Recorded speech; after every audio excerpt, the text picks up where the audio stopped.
வணக்கம். India sisters கிச்சனுக்கு உங்களை வரவேற்பது லதா அண்ட் அம்மு.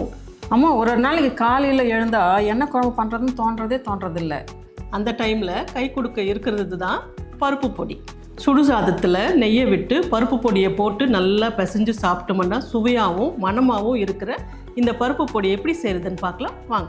அதுக்கு முன்னாடி இந்தியா சிஸ்டர்ஸ் கிச்சன் சேனலை சப்ஸ்கிரைப் பண்ணி வச்சுக்கோங்க. பக்கத்தில் இருக்கிற பெல் ஐக்கானை ப்ரெஸ் பண்ணி வச்சுக்கோங்க. அப்போ தான் நாங்கள் போடுற வீடியோஸ் உங்களால் உடனே பார்க்க முடியும்.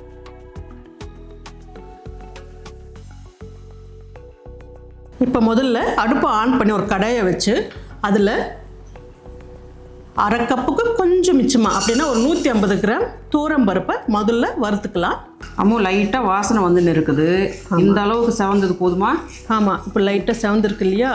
இந்த ஸ்டேஜில் பொட்டுக்கல்ல 180 கிராமுங்க, 3/4 கப்பு எடுத்து வச்சுருக்கேன், அதையும் சேர்த்துக்கலாம். அதோட காஞ்ச மிளகா ஒரு 30 காஞ்ச மிளகா, அதில் வந்து 4 காஷ்மீரி சில்லி நான் சேர்த்துருக்கேன். காஷ்மீரி சில்லி இல்லைன்னா நீங்கள் 30 நம்ம காஞ்ச மிளகாவே போட்டுக்கோங்க. என்னடா இவ்வளோ போடுறாங்களே நினைக்காதீங்க. ஏன்னா இவ்வளோ பருப்புக்கு அவ்வளோ இருந்தால் தான் நீங்கள் சாதத்தில் பிசைஞ்சு சாப்பிட்றப்போ நெய் விட்டு சாப்பிட்றப்போ கரெக்டாக இருக்கும் காரம்.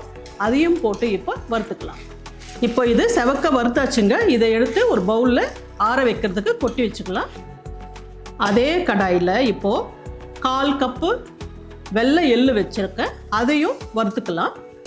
எள்ளு பொரிய ஆரம்பிச்சிடுச்சுங்க. இப்போது இதையும் அந்த பருப்புங்களோட கொட்டி ஆற வைக்கலாம்.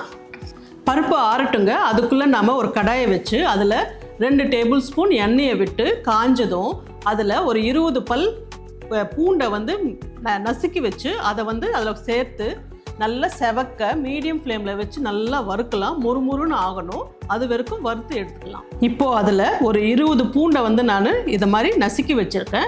இதை அந்த ஆயிலோடு சேர்த்து நல்லா முறுமுறுன்னு நல்லா செவக்க வறுக்கலாம். மீடியம் ஃப்ளேமில் வச்சுட்டு பண்ணுங்கள். இது கொஞ்சம் டைம் பிடிக்கும், ஆனால் நல்லா முறுமுறுன்னு ஆகணும், அது வரைக்கும் நல்லா வறுக்கலாம். இப்போ பூண்டு நல்லா முறுமுறுன்னு கிறிஸ்பியாக நல்லா வறுத்தாச்சுங்க. இதையும் தனியாக ஒரு பிளேட்டில் ஆற வச்சுக்கலாம்.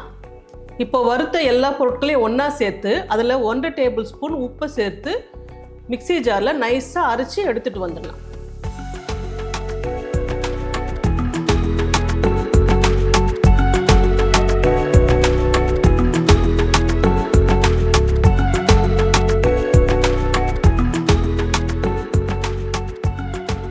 பருப்பு பொடி ரெடிங்க.